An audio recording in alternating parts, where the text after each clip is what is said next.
fois 5.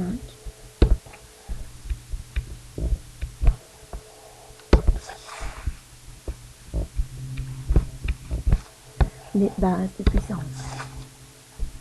Puissance, les bases. Ce qu'on doit connaître de première. Ce dont on a besoin pour pouvoir réussir et effectuer les calculs. Rappelons un exemple, donnons un exemple de puissance. Si j'écris 2 exposant 3, c'est donc une puissance. Cette écriture est l'écriture d'une puissance. Très différent de 2 fois 3. Si je veux écrire 2 fois 3, j'écrirai 2 fois 3. Ici, c'est 2 exposant 3 ou 2 au cube. Le nombre que l'on indique en dessous, c'est ce qu'on appelle la base. Et le nombre qu'on indique au-dessus, c'est ce qu'on appelle, qui porte le nom d'exposant.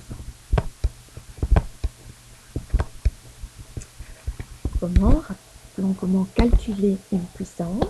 Notre exposante est écrite au-dessus, nous indique combien de fois je vais écrire la base. Ici qui est 2. Donc 2 au cube sera égal à 2 fois 2 fois 2 si je décompose tout, ce qui revient à 8. Très différent donc de 2 fois 3 qui revient à 6. 2 exposant 3, c'est 8. Il faut bien entendu connaître les puissances les plus courantes, les puissances de base. Donc, par cœur, plus ou moins, ça doit venir tout seul, sans décomposer. 2 au carré, 2 fois 2, 4. 3 au carré, 3 fois 3, 9. 4 au carré, 4 fois 4, 16. 5 au carré, 25. 6 au carré, 36. Donc quelques cubes à connaître aussi tout de même par cœur. 3 au carré qui doit venir très rapidement, 27. 3 au cube, pardon. 4 au cube, 64. 5 au cube, 125. Les plus courants doivent venir directement sans refaire tout le calcul. À retenir, on a expliqué pourquoi en classe, à retenir les puissances un peu de valeur de puissance particulière.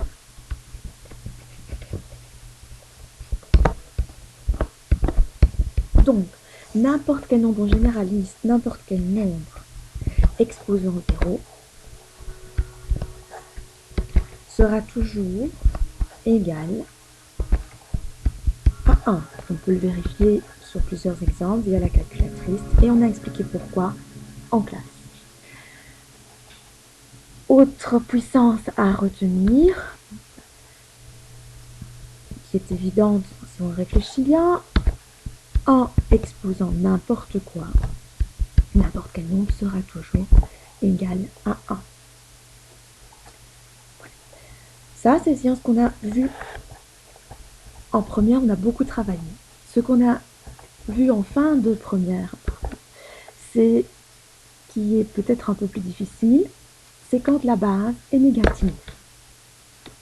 Quand la base est négative. Donc, attention.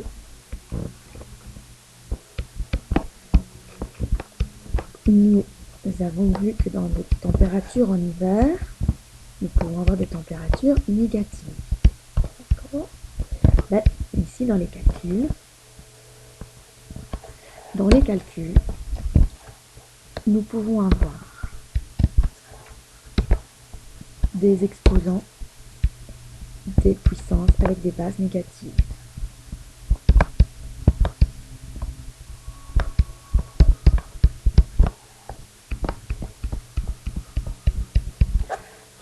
Si nous avons moins 2 au carré ou moins 2 au cube. Ici, des exemples de cas nous pouvons voir. Moins 2 au carré, on a décomposé en classe. Si on redécompose, on se rend compte que l'on trouve 4 plus 4. Moins 2 au cube, moins 2 fois moins 2 fois moins 2, on se rend compte que l'on trouve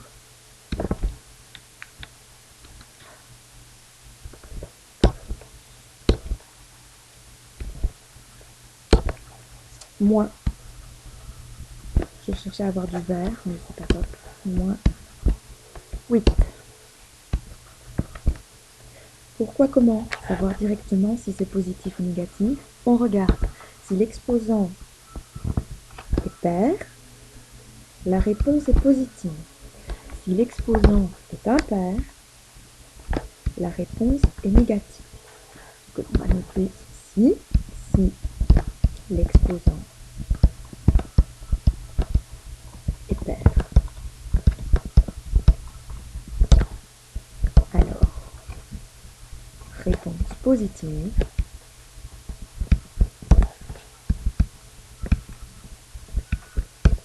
Et si l'exposant est impair, alors réponse négative.